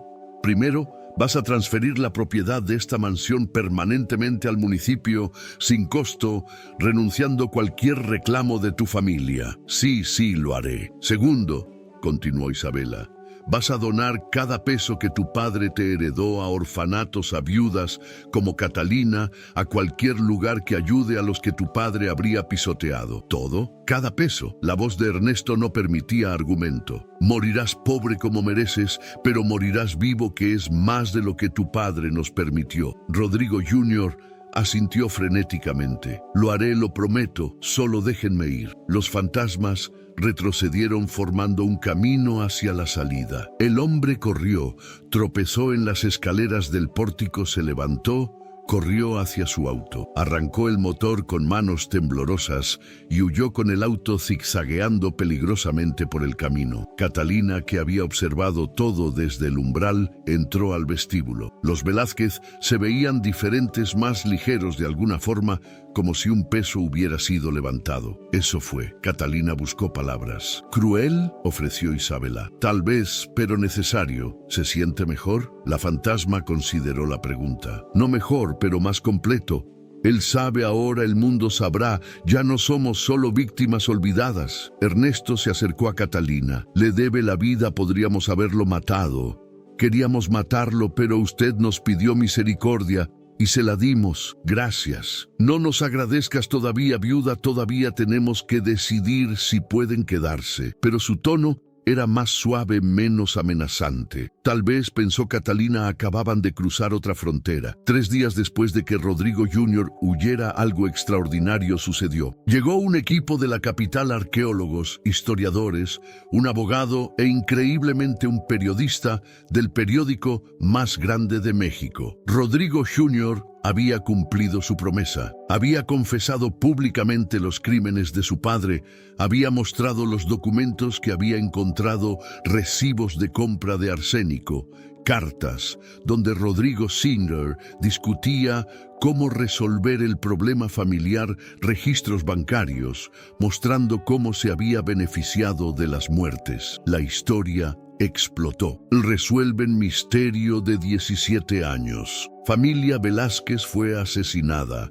Por hermano codicioso, gritaban los titulares. El equipo vino a documentar todo. Fotografiaron las tumbas en el jardín, tomaron declaraciones de Remedios, entrevistaron a Catalina sobre cómo había descubierto los cuerpos. Pero había algo más que habían venido a hacer. El jefe del equipo arqueológico, un hombre serio llamado Dr. Fuentes, habló con Catalina en privado. Señora Morales, hay información en los documentos de Rodrigo que sugiere que puede haber más restos en la propiedad. El corazón de Catalina se hundió. Más cuerpos. No exactamente, pero evidencia de otro crimen, algo que Rodrigo Sr. hizo antes de envenenar a su familia. ¿Qué? El doctor vaciló. Una sirvienta desapareció 3 días antes de las muertes. Se llamaba Lucía González, 28 años, tenía una hija pequeña. Todo el aire salió de los pulmones de Catalina. Lucía, mi madre se llamaba Lucía, su madre trabajó aquí hasta que desapareció cuando yo tenía 6 años.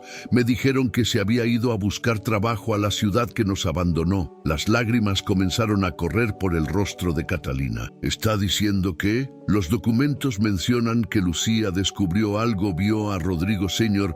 agregando algo a las botellas de vino cuando amenazó con contarle a don Ernesto. El doctor no terminó la frase. Catalina sintió que el mundo se inclinaba. ¿Dónde está? ¿Dónde está mi madre? Creemos que en algún lugar de la propiedad, probablemente el jardín. Rodrigo escribió sobre preparar el terreno 3 días antes de la cena fatal. Esa noche Catalina fue a la mansión. Los Velázquez estaban esperando, parecían saber que algo había cambiado. Mi madre, dijo Catalina sin preámbulo. Lucía González. ¿La recuerdan? Lucía, susurró Isabela.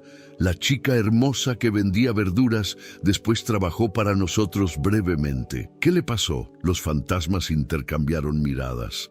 Finalmente Ernesto habló. Desapareció. 3 días antes de nuestra muerte pensamos que había renunciado sin avisar. Era extraño, ella parecía una chica responsable, pero teníamos otras preocupaciones. Rodrigo la mató, dijo Catalina con voz plana, porque vio lo que estaba haciendo y la enterró aquí. Silencio atónito. Dios mío, murmuró Isabela, esa pobre chica y tú. Soy su hija Catalina González Morales. Ella desapareció cuando yo tenía 6 años. He estado viviendo aquí, limpiando esta casa, sin saber que mi madre estaba enterrada bajo mis pies. Las lágrimas corrían libremente ahora. Toda una vida de preguntas sin respuesta, de abandono percibido, de dolor cargado en silencio, emergiendo finalmente. Voy a encontrarla, dijo Isabela con determinación. Nosotros vamos a encontrarla. Y los fantasmas cumplieron. Esa noche los 7 Velázquez buscaron. No estaban limitados por cuerpos físicos. Podían moverse a través de tierra y piedra. Buscaron cada centímetro de la propiedad. Al amanecer, Isabela apareció frente a Catalina. La encontramos, está en el jardín, bajo los rosales que están cerca de la fuente. El equipo arqueológico excavó esa tarde. Catalina insistió en estar presente, aunque Remedios trató de disuadirla. A 1,5 metros de profundidad, encontraron los huesos, un esqueleto pequeño, delicado, y junto a él, sorprendentemente preservado en el suelo ácido, un colgante de plata, una medalla de la Virgen de Guadalupe. Catalina la reconoció inmediatamente. Se la había regalado a su madre en su último cumpleaños. Juntas su madre nunca se la quitaba. Cayó de rodillas junto a la tumba improvisada. Mamá, sollozó. Lo siento. Pensé que nos habías dejado, pensé que no nos amabas lo suficiente para quedarte. Remedios se arrodilló junto a ella llorando también. Lucía, mi pobre niña, 21 años, aquí sola. Esa noche enterraron a Lucía González junto a los Velázquez bajo los naranjos. El padre Tomás vino de nuevo y realizó los ritos. Colocaron una cruz simple con su nombre. Cuando terminó, Catalina se quedó en el jardín mirando las 8 tumbas. 8 personas, murmuró, 8 vidas destruidas por la codicia de un hombre. 9, corrigió Isabela suavemente. La fantasma estaba parada junto a ella, más visible que nunca en el crepúsculo. Tú también fuiste víctima, creciste sin madre por culpa de Rodrigo, pero al menos estoy viva. ¿Lo estás? Isabela la miró penetrantemente. Has estado sobreviviendo, no viviendo desde que Roberto murió. Has sido un fantasma tanto como nosotros, yendo a través de movimientos, existiendo, pero no realmente estando presente. Las palabras golpearon a Catalina como bofetadas, porque eran verdad. Entonces, ¿qué se supone que haga? Lo mismo que nosotros vamos a hacer, dijo Ernesto apareciendo al otro lado de Catalina. Dejar ir, perdonar, vivir de verdad. ¿Pueden hacer eso? Después de todo, podemos intentar, dijo Isabela. Gracias a ti nos diste entierro, nos diste justicia, nos diste la oportunidad de ser recordados como personas, no solo como víctimas. Francisco y los otros hijos aparecieron formando un círculo alrededor de las tumbas. Hemos decidido, anunció Ernesto, que es hora de partir. El corazón de Catalina dio un salto. ¿Partir? No completamente, no todavía, pero retirarnos, dejar de aferrarnos tan fuertemente a este mundo. Isabela sonrió tristemente. Dejar que esta casa sea un hogar de nuevo, no un mausoleo. ¿Qué significa eso? Significa que no nos verás más, no nos escucharás, pero sabrás que estamos aquí observando, protegiendo. Isabela puso una mano translúcida sobre el hombro de Catalina. La sensación era extraña, fría, pero no desagradable. Tú y tus hijos pueden vivir aquí en paz. Esta casa es tuya ahora en todos los sentidos que importan. No sé qué decir. Di que vas a vivir, dijo Ernesto. De verdad, completamente, no solo sobrevivir, vivir. Lo intentaré. Eso es todo lo que pedimos. Isabela se inclinó y besó la frente de Catalina. Sus labios eran como niebla fría. Cuida nuestra casa, cuenta nuestra historia y sé feliz. Eso es lo que queremos. Uno por uno, los fantasmas de la familia Velázquez se desvanecieron. No dramáticamente, no con gritos o luces, simplemente se volvieron más transparentes, más ligeros, hasta que eran solo sugerencias en el aire y después nada. Catalina se quedó sola en el jardín con las estrellas saliendo arriba y el olor de naranjas flotando en la brisa cálida. Pero no se sentía sola, sentía paz por primera vez en años, verdadera paz. 20 años después, en 1972, Catalina Morales de Rivera estaba parada en el balcón del segundo piso de Casa Velázquez, mirando el jardín donde su hijo mayor estaba jugando con sus propios hijos. Tomás tenía 28 años. Ahora se había convertido en maestro, estaba casado con una mujer maravillosa llamada Patricia y tenían 2 niños. Elena, 25, era enfermera todavía soltera, pero feliz. Rafael, 22, estudiaba arquitectura. Y Catalina, ahora 49, había encontrado algo que nunca pensó volvería a tener felicidad. Su matrimonio con Miguel el carpintero, que había ayudado a restaurar la mansión, había sido callado, simple, maravilloso. El museo había crecido, miles de personas visitaban cada año aprendiendo sobre la familia Velázquez, sobre Rodrigo y su traición, sobre la viuda que había descubierto la verdad. Catalina había escrito un libro contando toda la historia, se había vuelto un bestseller local. Los Velázquez rara vez aparecían, ahora tal vez una vez cada pocos meses, una figura en una ventana, una voz susurrando en el viento, pero Catalina lo sentía siempre observando, protegiendo. Esa tarde algo extraordinario sucedió. Catalina estaba en el jardín recogiendo naranjas cuando sintió una presencia detrás de ella. Se dio vuelta. Isabela estaba parada allí, no transparente, esta vez sólida, tan real como había sido en vida. Isabela, Catalina dejó caer la canasta. Te ves diferente, lo sé. La fantasma sonrió, se veía en paz, luminosa incluso. Hemos venido a despedirnos. El corazón de Catalina se encogió. Despedirse. Es tiempo, hemos estado aquí 20 años desde nuestro entierro. Hemos visto la casa convertirse en hogar de nuevo. Hemos visto tu familia crecer, Su voz se quebró ligeramente.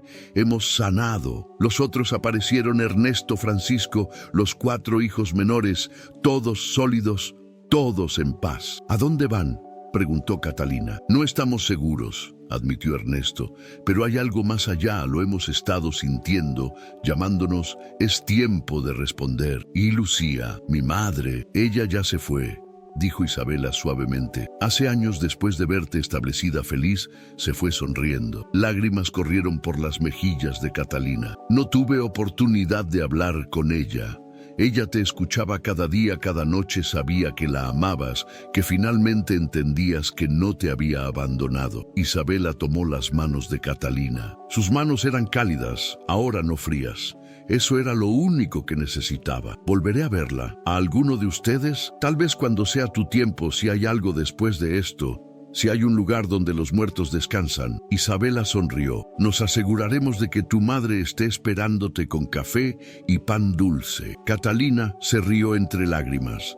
Eso sería bueno. Los fantasmas comenzaron a brillar, no desvanecerse, sino brillar como si la luz viniera desde dentro de ellos. Gracias, dijo Ernesto, por todo. Por darnos paz, por hacer de nuestra casa un hogar de nuevo, por recordarnos. Siempre los recordaré, prometió Catalina. Francisco dio un paso adelante. Se veía joven de nuevo, como debía haber sido a los 25. Cuida la casa, cuéntale a tus nietos sobre nosotros, no como fantasmas aterradores, sino como personas, como familia. Lo prometo. Uno por uno, los Velázquez la abrazaron. Cada abrazo era cálido, real, lleno de afecto genuino. Cuando Isabela fue la última, sostuvo a Catalina por un largo momento. Fuiste la hija que perdí, susurró. La hija que habría amado tener. Gracias por dejarme ser parte de tu vida, aunque fuera de esta forma extraña. Fuiste la madre que necesitaba cuando la mía se fue.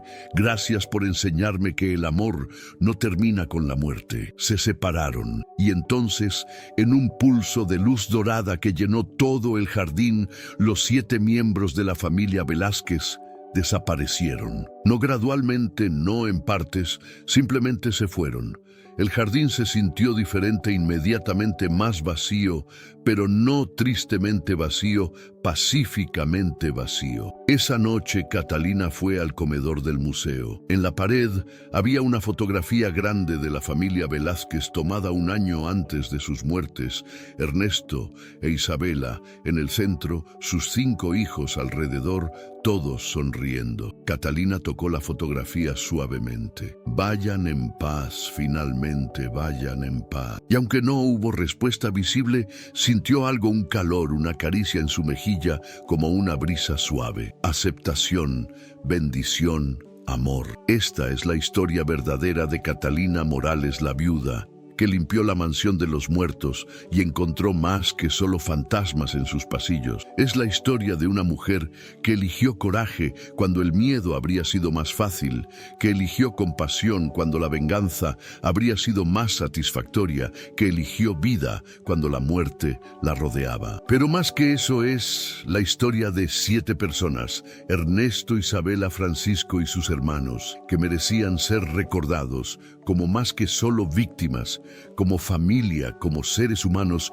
que amaron, que sufrieron, que finalmente encontraron paz. Y es la historia de Lucía González, una madre que murió protegiendo a aquellos que amaba, cuya hija creció sin saber que su mayor acto de amor fue su último. Casa Velázquez todavía está en pie. Hoy puedes visitarla si alguna vez vas a las afueras de Querétaro. El museo es pequeño pero completo. Las tumbas en el jardín están bien cuidadas.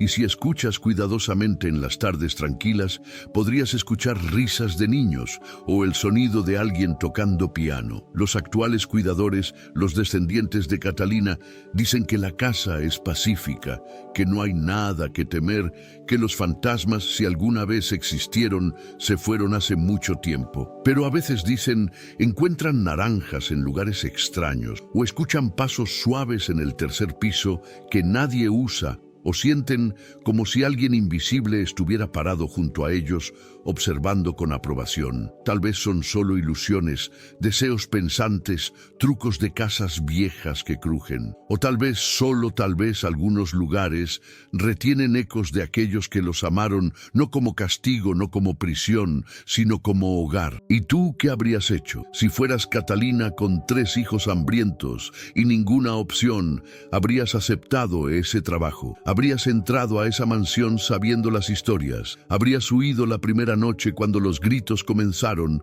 ¿O habrías quedado elegido coraje sobre miedo, compasión sobre terror? Es fácil juzgar desde la seguridad de tu hogar, pero cuando el hambre clava su cuchillo en el estómago de tus hijos, cuando la desesperación es el único compañero que tienes, las decisiones se vuelven diferentes. Catalina no era valiente porque no sentía miedo, era valiente porque sintió todo el terror y eligió continuar de todos modos. Y tal vez eso es lo que esta historia realmente enseña, que el coraje no es la ausencia de miedo, sino la decisión de hacer lo correcto a pesar de él. Que los muertos no son siempre enemigos, sino a veces solo almas perdidas buscando paz. Que la justicia, incluso demorada por décadas, todavía importa, y que el amor de madre de familia, incluso entre vivos y muertos, puede transformar las maldiciones más oscuras en bendiciones. Comparte tu historia. En los comentarios, lee las experiencias de otros. A veces compartir es la forma en que sanamos, es la forma en que recordamos, es la forma en que honramos a aquellos que vinieron antes. Suscríbete al canal para más historias como esta, historias de coraje, de misterio, de lo inexplicable que se vuelve comprensible. Comenta con tus pensamientos. ¿Crees que los fantasmas existen? ¿Crees que los muertos pueden encontrar paz? ¿Qué habrías hecho en el lugar de Catalina? Comparte este video con alguien que necesite recordar que incluso en la oscuridad más profunda, la luz todavía es posible, que incluso cuando todo parece perdido, el coraje puede cambiar todo. Porque al final, esa es la verdad que Catalina aprendió en Casa Velázquez. Los muertos no buscan venganza contra los vivos, buscan ser recordados con dignidad. Y cuando finalmente son recordados, pueden descansar. Gracias por escuchar esta historia, gracias por recordar a la familia Velázquez, gracias por honrar a Catalina y su increíble coraje. Hasta la próxima historia. Y recuerda, a veces las casas más aterradoras guardan las lecciones más hermosas.